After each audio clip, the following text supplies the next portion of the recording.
Η απειλή που δεχόμαστε αυτή τη στιγμή είναι η μεγαλύτερη απειλή που έχει βιώσει αυτός ο τόπος από την ίδρυσή του.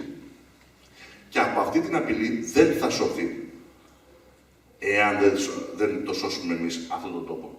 Γιατί πολύ απλά δεν μας έχουν ανάγκη. Δεν μας έχουν ανάγκη. Ούτε σαν δούλους δεν μας θέλουν. Έχουν τεράστιες μάζες δουλειών. Δεν είναι ότι θα δουλοποιηθεί τα 10 εκατομμύρια Έλληνες και θα δουλεύουν, ξέρω εγώ, στους μεγιστάνες του πλούτου ή στους γεωδυσπενητές. Δεν έχουν ανάγκη. Έχουν καβάτζα 250 εκατομμύρια μετανάστες από τις κατεστραμμένες χώρες Ασίας. Και τους φέρουν. Αυτή είναι, αν δείτε τι δουλειά είναι. Και μπορούν να τους φέρουν και αυτοί οι άνθρωποι είναι τόσο εξαθλιωμένοι σε τέτοια κατάσταση που δεν έχουν δυνατότητα να διεκδικήσουν τίποτα, ούτε να κινητοποιηθούν. Ποτέ οι μετανάστες δεν είχαν κίνημα, να το πούμε έτσι. Παρά μόνο αν οι ντόπιοι εργαζόμενοι τους αγκάλιαζαν, τους ενσωμάτωναν, τους απομείωναν και λειτουργούσε όπως στη Γερμανία με τα συνδικάτα μια παλιά εποχή, με τους Έλληνες που γίνανε μετανάστες κτλ. Σε 4 χρόνια, σύμφωνα με την εκτίμηση της Παγκόσμιας Τράπεζας, οι 250 εκατομμύρια μετανάστες θα γίνουν 500 εκατομμύρια. Γιατί να ασχοληθούν με τα 10 εκατομμύρια? Γι' αυτό και εφαρμόζουμε τακτική μαζικής εξόντωσης. Μόνο που μαζική εξόντωση δεν είναι το γνωστό. Τους μαζεύω όλους σε μια τρεμπλίνκα ή σε ένα Auschwitz και καθαρίζω με τα κρεματόρια. Όχι. Τους εξοντώνω όπως θα σας πω, όχι μόνο με τις αυτοκτονίες που όλοι το ξέρουμε, θα σας πω τι συνέβη προχθές στη δική μου γειτονιά. Στη δική μου γειτονιά δεν είναι από τις χτυπημένες γειτονιές που στο Πέραμα, για παράδειγμα, τα λοιπά, που είναι πραγματικά η εξαθλίωση έχει φτάσει σε πρωτοφανή επίπεδα. Είναι μια μεσοαστική γειτονιά στη Γλυφάδα. Και κοιτάξτε τι έγινε. Μια νέα κοπέλα, 2 παιδιά, πηγαίνει, αισθάνεται άσχημα, μια δυσφορία. Το πρωί, προχθές. Πηγαίνει λοιπόν στο νοσοκομείο που εφημερεύει, την εξετάζουν οι γιατροί στα εξωτερικά ιατρεία και της λένε γρήγορα εντατική. Γρήγορα. Μπες μέσα, εντατική. Η κοπέλα 2 χρόνια άνεργη. Και ο άντρας της το ίδιο. Δεν είχε τα 25 ευρώ που θέλει για καταθέσει, ούτε βεβαίως την καταβολή μετά την 3η μέρα για τα φάρμακα κτλ. Που προβλέπει το πολυνομοσχέδιο και τις άλλες ιστορίες. Το αποτέλεσμα με δική της προσωπική δήλωση λέει: εγώ φεύγω και ξαναγυρίζει σπίτι. Μέχρι το βράδυ είχε πεθάνει. Ξέρετε πόσα τέτοια περιστατικά υπάρχουν? Εκατοντάδες, αν μπορεί χιλιάδες. Τα οποία περίπου ποια στατιστική τα καταγράφει? Θα σας πω μια στατιστική που τα καταγράφει. Η επίσημη στατιστική πληθυσμού, που για πρώτη φορά δείχνει ότι έχουμε απόλυτη μείωση πληθυσμού στην Ελλάδα. Απόλυτη μείωση. Τα απόλυτα νούμερα πέφτουν στο πληθυσμό της χώρας. Και με την τάση αυτή προβλέπεται ότι μέχρι το 2030 θα έχουμε χάσει περίπου 5 εκατομμύρια Έλληνες. 2 εκατομμύρια από τα απόλυτα νούμερα, αυτοί που θα πεθάνουν δηλαδή σε αυτή την πορεία, και 3 εκατομμύρια που δεν πρόκειται να γεννηθούν ποτέ. Λοιπόν, αυτό λέμε μαζική εξόντωση. Συν βεβαίως τη μετανάστευση, τη γνωρίζουμε όλοι, τουλάχιστον εγώ που έχω παιδιά στην ηλικία, αυτοί που τελειώνουν σχολές και όλα αυτά τα πράγματα, το βλέπω, υπάρχει. Δεν υπάρχει προοπτική. Και φεύγουν συνέχεια. Και με δεδομένο ότι μέσα στο 2013 το 60% της ανεργίας των νέων θα ξεπεράσει το 70%. Και πάλι δεν σας λένε όμως και πόσο είναι το ποσοστό ανεργίας στις παραγωγικές ηλικίες, 45-55. Εκεί έχει 44% ανεργία. Δηλαδή σχεδόν 1 στους 2 χάνει τη δουλειά του σε αυτή την ηλικία. Που σημαίνει ότι αυτός ο άνθρωπος δεν ξαναβρίσκει δουλειά. Δεν μπορεί να ξαναβρει δουλειά. Με τέτοια αγορά είναι αδύνατο να χτυπηθεί η ανεργία. Δεν πάνε να γίνουν οι επενδύσεις αρκούδας. Δεν υπάρχει περίπτωση. Αυτό λέω μαζική εξόντωση. Και το προβλέπουν και οι ίδιοι. Το προβλέπουν οι ίδιοι. Αν διαβάσετε τις εκθέσεις τους, τελευταία έκθεση, για παράδειγμα, εκτίμηση της ελληνικής οικονομίας που δημοσιεύτηκε μόλις προχθές, από το 1990. Να δείτε τις προβλέψεις. Σηκούνται τρίχα. Γι' αυτό και λέω κάτι πολύ απλό. Το καταφέραμε σαν λαός σε δύσκολες συνθήκες παλιά. Χάσαμε την κόκκινη κλωστή. Χάσαμε αυτού του τύπου τη συνέχεια που θα μπορούσαμε να είχαμε ώστε να αντισταθούμε σε αυτό γρήγορα και να γλιτώσουμε από την λέλαπα ή την κρεατομηχανή. Όταν στηνόταν αυτή η κρεατομηχανή. Κατά τη γνώμη μου, σε αυτό έχουν τρομακτικές ευθύνες οι πολιτικές δυνάμεις που θα έπρεπε να είχαν στατευτεί σε αυτήν την ιστορία και να είχαν μπει μπροστά. Από το 10, από το 9. Δεν έγινε αυτό. Όμως τώρα οφείλουμε να πετάξουμε τις αυταπάτες, να βγάλουμε τις ύπλες από τα μάτια και να δούμε το καθήκον. Το καθήκον. Απέναντι στον εαυτό μας και πρώτα και κύρια στα παιδιά αυτής της χώρας. Και να σας πω, ρε παιδιά, και με αυτό να κλείσω. Εγώ προσωπικά δίνει, πώς να το πούμε, και διαφορετικά να το βλέπα το πράγμα. Δηλαδή, απλά να είμαι ένας τρελός, μ' αρέσει ας πούμε να γυρίζω στην Ελλάδα και να βγάζω ομιλίες. Και μόνο να βλέπω στην Ποσειδώνος, από τη Γλυφάδα ως το Καλαμάκι, σχεδόν σε κάθε τετράγωνο, πιάτσες εκπορνευωμένων κοριτσιών, απλών κοριτσιών, σαν τη δική μου κόρη, σαν τη δική σας κόρη, κοριτσιών που δεν είχαν λόγο να είναι εκεί μέχρι πριν 4 μήνες ή 6 μήνες ή 1 χρόνο.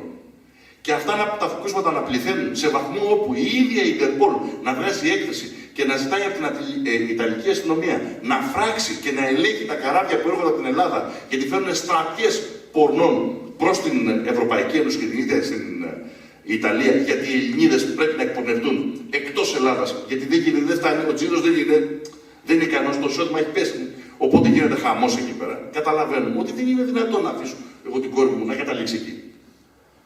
Δεν είναι δυνατόν. Μου είναι αδιανόητο δηλαδή και το είχα δει διαφορετικά το πράγμα. Δεν ξέρω τι θα κάνω. Θα φάω λαρίκια, θα κόψω κεφάλια, θα ανασκολοπήσω, θα διαλύσω. Δεν ξέρω τι θα γίνει. Αλλά δεν υπάρχει περίπτωση εγώ να δω το παιδί. Και αυτό είναι το δικό μας καθήκον. Αυτό είναι που εμείς τουλάχιστον αποκαλούμε πατριωτικό καθήκον. Γιατί στο κάτω κάτω εμείς. Αυτή είναι η πατρίδα με τη λογική του λαού. Αυτή είναι. Και με την ευκαιρία, δεν θα δώσω ξανά την ευκαιρία σε οποιοδήποτε κερατά να μου αλλάξει απλά τα αφεντικά στη χώρα. Θα την τελειώσω την ιστορία. Θα την τελειώσω, αυτοί που ξεκίνησαν το 21 ή που πήγαν να τελειώσουν το 44, θα την τελειώσουν τώρα. Την ιστορία. Μια και έξω. Για να μην ξανασυμβεί σε αυτόν τον τόπο αυτό που συνέβη τα προηγούμενα χρόνια, για να μην ξανασυμβεί στα δικά μου παιδιά ή στα παιδιά των παιδιών μου, των παιδιών μας, αυτό που βιώνουμε σήμερα. Και πολύ δε περισσότερο, να μην βρεθεί παιδί να σας ρωτήσει ή να με ρωτήσει τι κάναμε όταν κρινόντουσαν τα πράγματα. Πού ήμασταν. Τι ακριβώς δικαιολογία βρίσκαμε την εποχή που κρινόντουσαν τα ζητήματα και που θα μπορούσαμε να είχαμε πάρει τα μέτρα και να είχαμε γλιτώσει τις γενιές που έρχονται. Αυτό ούτε στον ύπνο μου δεν θέλω να το σκέφτομαι. Και δεν υπάρχει περίπτωση όταν θα έρθει η ώρα να κλείσω τον κύκλο της ζωής μου σε αυτή τη γη, στο ταμείο που θα κάνω, δεν υπάρχει περίπτωση σε αυτό το ζήτημα να μένω μείνω. Ευχαριστώ πολύ.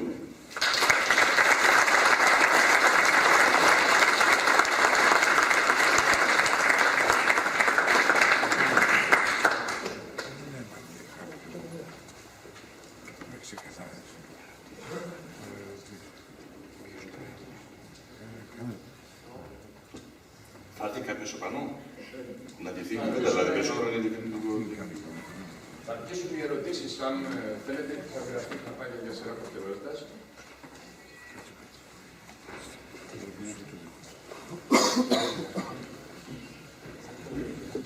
Έλα.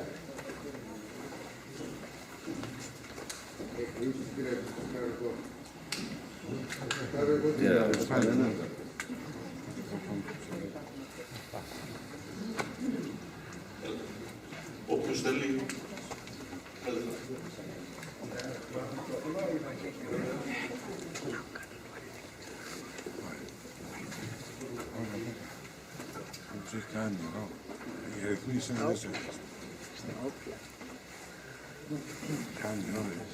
Θα ήθελα να ρωτήσω, μετά την αποχώρηση από το ευρώ που προτείνατε και την μονομερή διαγραφή του χρέους, πώς φαντάζεστε ότι μπορούν να καλυφθούν οι μελλοντικές δανειακές ανάγκες της Ελλάδος?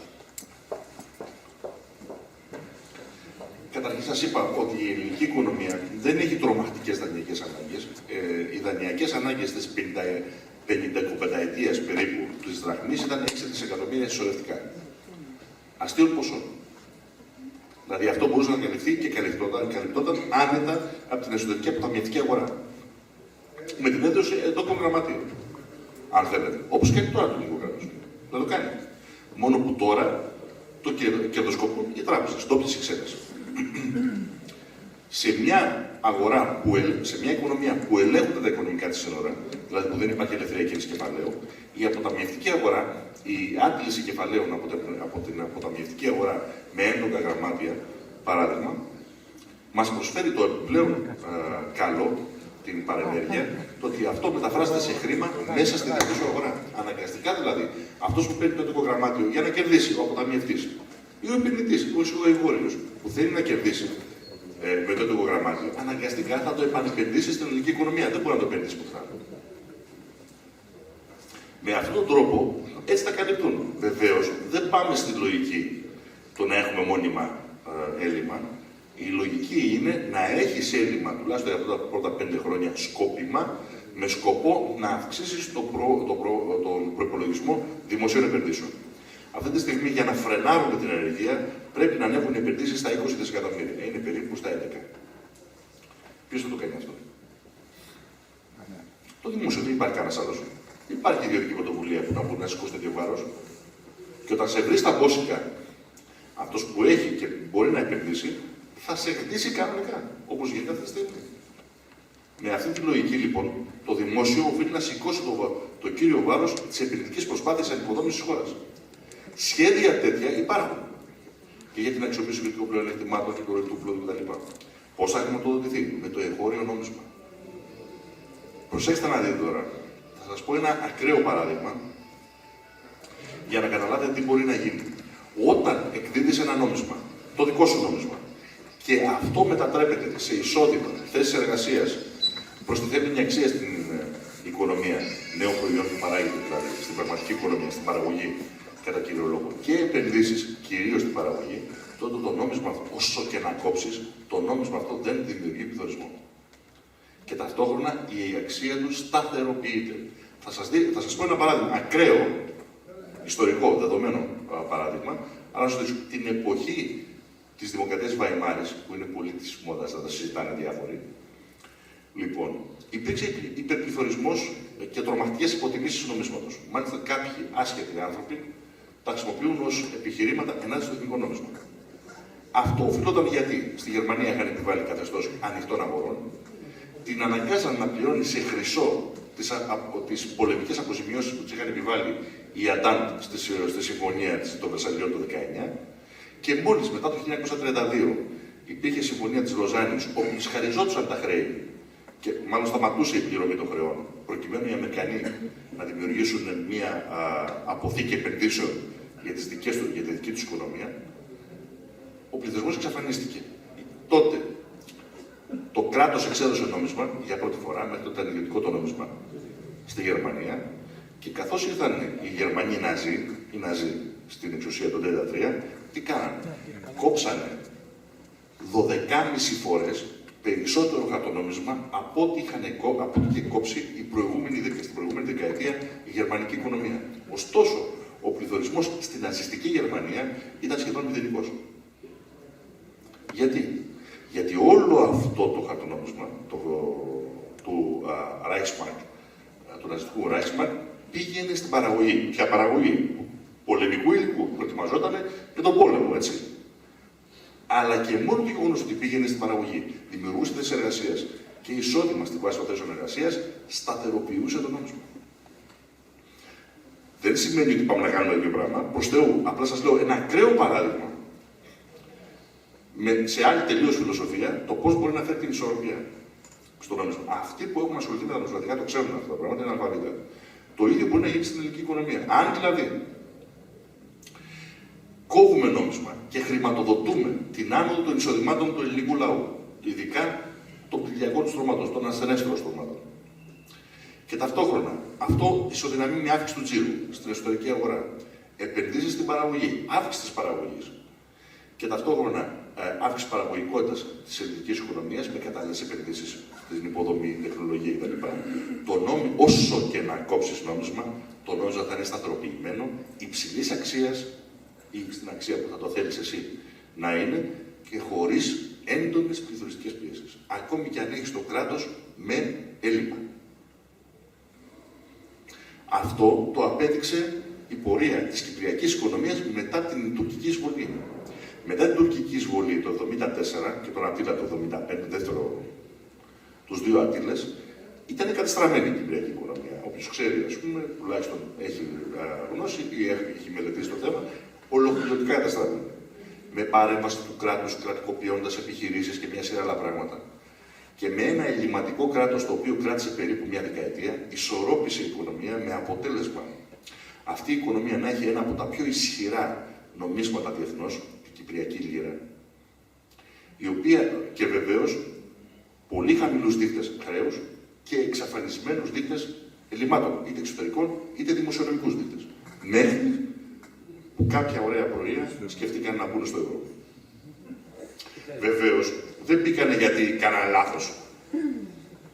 Γιατί πήγανε χοντρά συμφέροντα. Ποια είναι τα συμφέροντα? Αυτοί που λιμένονταν την κεφαλαγορά της Κύπρου, δηλαδή κερδίζαν τρελά με τη διαμετακομιστικό εμπόριο κεφαλαίου και χρήματος, με τις offshore ιστορίες και όλα αυτά, είδαν ότι μέσα από τη διατραπεζική αγορά της Ευρωζώνης θα μπορούσαν να κερδίσουν πολύ περισσότερα. Κερδίσανε τρελά. Εξού και το ότι πέφτουν τώρα οι τράπεζές τους. Οι τράπεζές τους κερδίσανε χοντρά με τα ελλείμματα της κυπριακής οικονομίας και εκτινάσοντας το χρέος του Κύπριου πολίτη. Ο Κύπριος, ο πιο ακριβά αμοιβόμενος εργαζόμενος στην Ευρώπη, όχι στην Ευρωζώνη, στην Ευρώπη, είναι και ο μόνος που έχει και αυτόματη μαθηματική προσαρμογή. Έτσι, μέχρι λέει προσφάτως. Τώρα. Λοιπόν, τι έγινε? Έφτασε στο σημείο να δανείζεται μέχρι αηδίας για να τα βγάλει πέρα, φτάνοντας το ιδιωτικό χρέος μόλις πριν μπει στο μνημόνιο, στο 340% του ΑΕΠ το ιδιωτικό χρέος της Κύπρου. Που είναι αδιανόητο, δηλαδή. Αλλά επειδή οι τράπεζες αυτές, Βιενόπουλος και εσύ, Αμαρφίν, περίεργες διασυνδέσεις με Άραβες, Εμμύριδες, ιστορίες και ό,τι κρύβεται από εκεί πέρα, πολιτικό χρήμα μαύρο, όλα ξέρουμε τι γίνεται. Ξέρουμε λοιπόν τι γίνεται. Θέλουν να κερδοσκοπήσουν με τη δανειακή αγορά στην Ευρωζώνη και τη δανειακή αγορά μέσα στην ίδια την Κύπρο. Οπότε, τώρα που σκάσει η φούσκα και αρχίζουν τα ελλείμματα και συσσωρεύονται λογιστικές ζημιές, έλα το κράτος να με ξεχρεώσεις.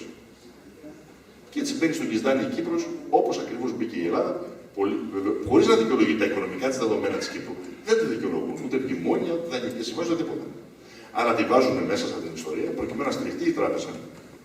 Η τράπεζα αφενός και αφετέρου για να ισοπεδώσουν κυριολεκτικά την Κύπρο και να την μετατρέψουν σε αντίλες, γαλλικές αντίλες της Ανατολικής Λεκάνης Μεσογείου. Δηλαδή ένα μη υφιστάμενο κράτος, το οποίο χρησιμοποιείται αποκλειστικά και μόνο για τρεις σκοπούς. Στρατιωτικούς, τουρισμός, με επιλαγμένα φυλάκια τουρισμού και offshore, σε κέντρο offshore για χρήμα. Ο κόσμος εκεί δεν θα έχει ούτε καν κράτος, δεν θα κυβέρνηση, δεν έχει τίποτα. Ισοπεδωμένη κατάσταση. Λοιπόν, αυτό λέω, δεν έχουμε κανένα πρόβλημα στο βαθμό που αν τώρα πούμε ότι μπαίνοντας στο εθνικό νόμισμα δεν πετύχουμε τους στόχους της δυναμικής που θέλουμε στην οικονομία, αυτό που θα δημιουργηθεί είναι πληθωριστική πίεση και πίεση υποτίμηση του νομίσματος. Εγώ λέω ακόμη και αυτό να συμβεί. Για μια σειρά συγκυρίες δεν κατορθώνουμε να πάρουμε τους ρυθμούς που θα θέλαμε για να σταθεροποιήσουμε το νέο εθνικό κρατικό νόμισμα. Ωραία. Η δραχμή, η παλιά δραχμή, που εγώ με τίποτα δεν προτείνω να γυρίσουμε στην κατάσταση και τις πολιτικές που συνόδευαν την παλιά δραχμή, του Παπανδρέου, του Μητσοτάκη, του Σιμίτη, υποτιμήθηκε στη μεταπολίτευση, στη διάρκεια της μεταπολίτευσης, κατά 99%. 99% έχασε την αξία της. Μέχρι παραμονές που μπήκαμε στην Ευρωζώνη. Όμως η ροπή προς αποταμίευση του μέσου νοικοκυριού ήταν της τάξης του 13, ξεκίνησε από το 25, έπεσε περίπου στο 13. Μετά το χρηματιστήριο έγινε αρνητική. Τραβήξανε και έγινε αρνητική. Τι σημαίνει? Δεν μπορούσε να αποταμιεύσει να αφήσει στην άκρη το μέσο νοικοκυριό. Και με το ευρώ φτάσαμε στο σημείο το κάθε νοικοκυριό να χρωστάει το 29% του πραγματικού διαθέσιμου εισοδήματος κατ' έτος. Πρωτοφανές για οικονομία που δεν είναι σε εμπόλεμη κατάσταση. Λοιπόν, στην πράξη είμαστε, αλλά είναι άλλο τύπου πόλεμος. Λοιπόν, που διεξάγεται. Γι' αυτό λέω, δεν είναι κάτι τρομερό. Όταν ήμουν φοιτητής και προέρχομαι από μια λαϊκή οικογένεια καθαρά. Λαϊκή οικογένεια. Και είχαμε, ας πούμε, 32% πληθωρισμό. 1984-85, αν θυμάμαι καλά, χτύπησε ρεκόρ πληθωρισμός. Δεν θυμάμαι τους γονείς μου να τρελαίνουν. Ειδικός υπάλληλος ήταν ο πατέρας μου. Και αντίστοιχα, εργάτρια ήταν η μητέρα μου. Θυμάμαι να τρελαινόντουσαν, γιατί με τον πληθωρισμό αντιμετωπίζεται, ειδικά με το επίπεδο εισοδημάτων, με αυτόματη τη μαθηματική προσαρμογή, με το να βάλω χέρι στην αγορά με κανονισμούς, έτσι ώστε μονοπωλιακά συμφέροντα να μην κερδοσκοπούν σε βάρος της οικονομίας. Δηλαδή υπάρχουν μέτρα. Με την εσωτερική όμως υποτίμηση που ακολουθεί εφόσον έχει το ευρώ, δεν υπάρχει κανένας είδους πολιτική αναχέτηση. Όσο είμαι σε ένα ευρώ, στο ευρώ, τι είναι το ευρώ? Το ευρώ είναι ένα νόμισμα που το ρυθμίζουν άλλοι. Δυνάμεις, όχι κράτη, δυνάμεις της αγοράς. Της διεθνούς αγοράς. Πόσο μπορώ να επιδράσω εγώ στο ευρώ αυτό? Στη βέλτιστη περίπτωση κατά 2,6% της αξίας του. Ωραία. Άρα τι πρέπει να κάνω? Εφόσον εγώ δεν μπορώ να επιδράσω στο ευρώ, πρέπει να προσαρμόσω την οικονομία στο ευρώ. Ενώ η λογική του νομίσματος είναι πάντα το νόμισμα να προσαρμόζεται στην οικονομία ανάλογα με τις ανάγκες και τις συγκυρίες.